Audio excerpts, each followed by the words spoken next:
थोड़ी थोड़ी अपनी आंखें खोलो और समांतर श्रेणी किताबों में नहीं, अपनी जिंदगी में चल रही चीजों को देखो। ठीक है? आज मैं तुम्हें पढ़ाऊंगा नहीं, आज मैं पहले तुम्हें दिखाऊंगा। अगर तुम सोचो कि 10 रुपए तुम बचा रहे हो आज, ठीक है, और कल भी तुमने 10 रुपए बचाया, ठीक है, आज 10 रुपए बचाया, कल और 10 रुपए बचाया तो 20 रुपए हुआ, कल और 10 रुपए बचाया तो तुम्हारा 30 रुपए हो गया। इसी तरीके से तुम हर दिन 10 रुपए क्या कर रहे हो, बचा रहे हो। ठीक है? जब तुम इसी क्रम में तुम बचा रहे हो, तो यहाँ पर देखो कि हमें कितने की इसमें बढ़ोतरी दिख रही है। इसमें कितने की बढ़ोतरी हमें दिख रही है? 10 की। अगर मैंने 10 में 10 जोड़ा तो 20 हुआ, 20 में 10 जोड़ा तो 30 हुआ। हर दिन मैं 10 रुपए जोड़कर अपने गोलक में डाल रहा हूँ। ठीक है? अगर मैं आज 10 रुपए डाला तो कल 20 रुपए डाला, परसों 30 रुपए डाला, फिर नरसों 40 रुपए डाला। इस तरह से इस क्रम में मैं बराबर डाल रहा हूं।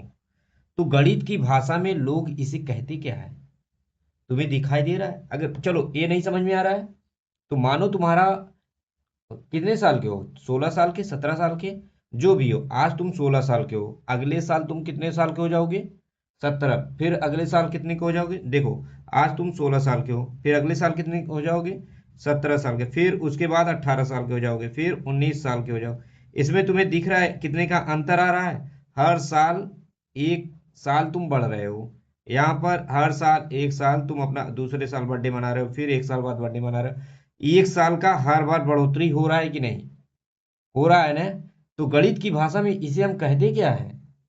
इसी को हम समांतर श्रेणी कहते हैं। ठीक है?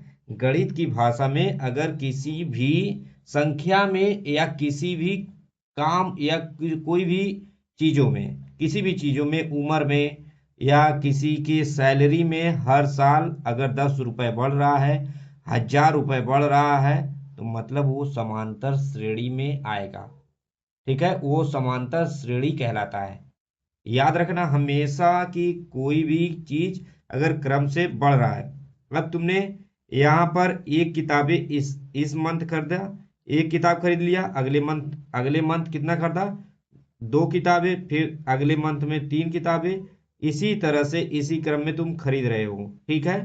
खरीद रहे हो तो ये क्या है? अंतर जब समान आ रहा है तो इसी को हम क्या कहते हैं? समांतर श्रेणी कहते हैं। इतना बात समझ में आ गया?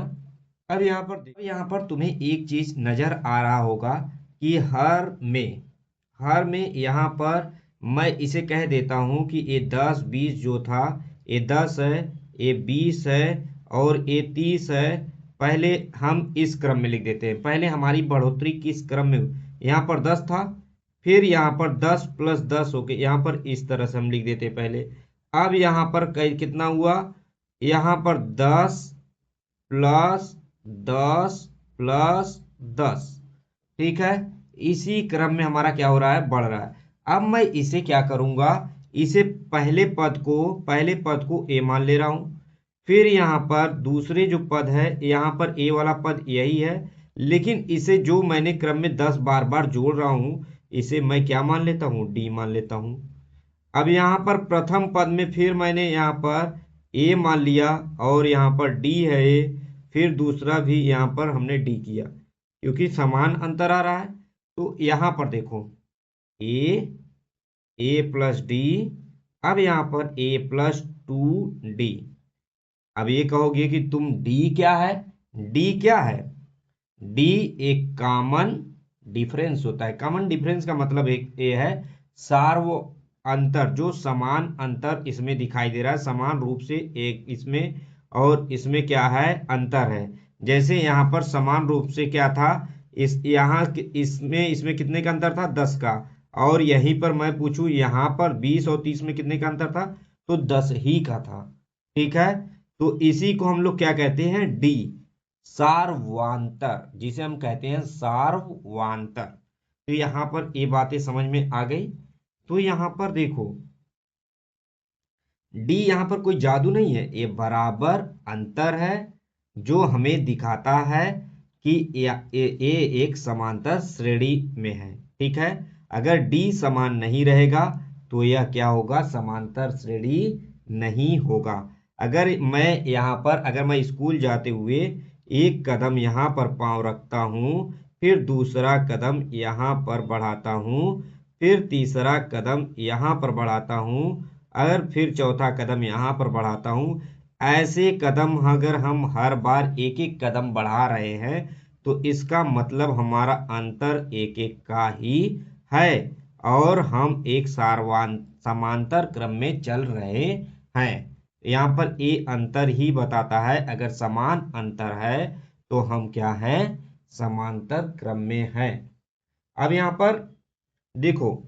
पर देखो, मैं एक चीज दे रहा हूं, बताओ तुम। अब यहाँ पर देखो, क्या 2, 4, 8 और 16, अब यहाँ पर बोलो क्या ये समांतर श्रेणी में है? क्या ये समांतर श्रेणी में है? आप कहोगे यह समांतर श्रेणी में है, लेकिन आंखें खोलो, यही अंतर, यहाँ जो अंतर है, यहाँ जो अंतर है, यहाँ पर जो अंतर है क्या समान है? बराबर नहीं है। इसका मतलब ये क्या है, समांतर श्रेणी नहीं है। जिसका अंतर बराबर नहीं है वो समांतर श्रेणी नहीं होता है। अब यहीं पर मैं पूछूं आपसे, यहीं पर मैं पूछूं 5, यहाँ पर 10 और 15 एंड 20, यहाँ पर ये क्या समांतर श्रेणी में है? तो फिर कहोगे आप नहीं नहीं नहीं, ये समांतर श्रेणी में है। देखो यहाँ पर 5, 10 में से यहाँ पर भी इसके बीच का अंतर कितना है, 5, और यहाँ के बीच का अंतर कितना है, 5 ही है। तो इसका मतलब क्या है, ये समांतर श्रेणी में है। आंखें खोलो, ध्यान से देखो। अगर आंखें नहीं खोल के रखोगे तो सवाल क्या होगा, मिस हो जाएगा और आपको समझ में नहीं आएगा। ठीक है, अगर यहाँ पर बराबर अंतर है तो वह समांतर है। यहाँ पर इसका मतलब नहीं कि 2 दूना 4, 4 दूना 8, 8 दूना 16, बराबर अगर गुणांक है, बराबर अगर गुणा है तो यह समांतर श्रेणी नहीं होगा। इतनी बातें आपको समझ में आ गई कि नहीं?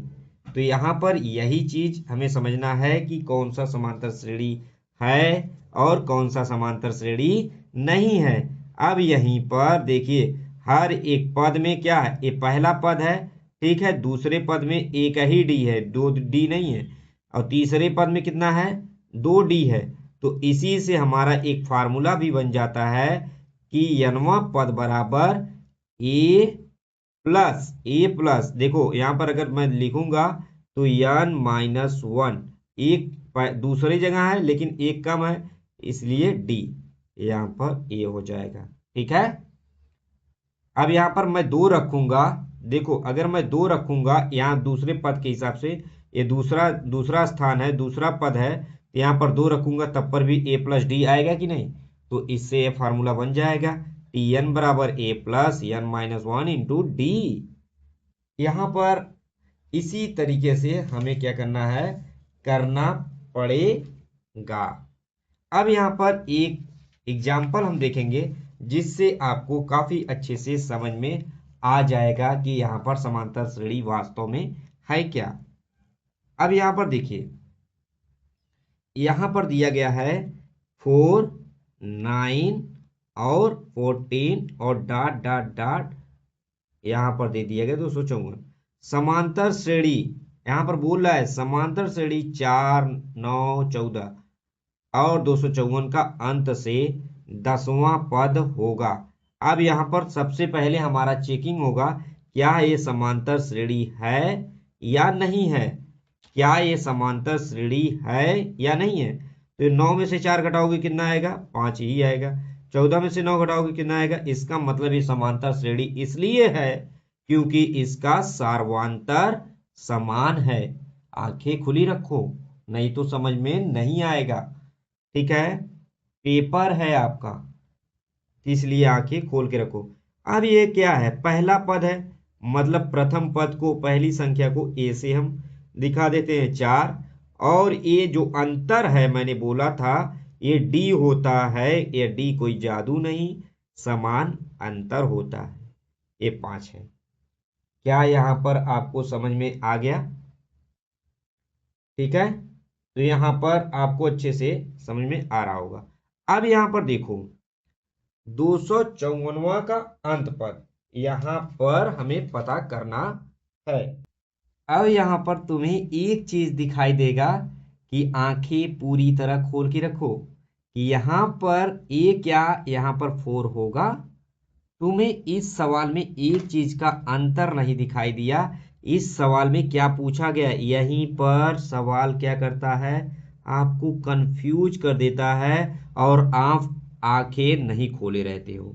ठीक है, आंखें खोलो। यहां पर पूछ क्या रहा है, अंत से 10वां पद चाहिए। ये नहीं कि शुरुआत से 10वां पद चाहिए, अंत से, ऐसे इधर से 10वां पद। यहां पर यहाँ ये पहला पद हो जाएगा, इसके बाद यहाँ पर जो इसे उल्टे क्रम में हमें लिखना पड़ेगा, तो यहाँ पर 254 पहले लिखना पड़ेगा, फिर डॉट डॉट डॉट। यहाँ पर हमारा तो अंतर सेम है, लेकिन अब यहाँ पर हमें क्या करना पड़ेगा, 14, 9 और यहाँ पर 4, इस तरह से लिखना पड़ेगा।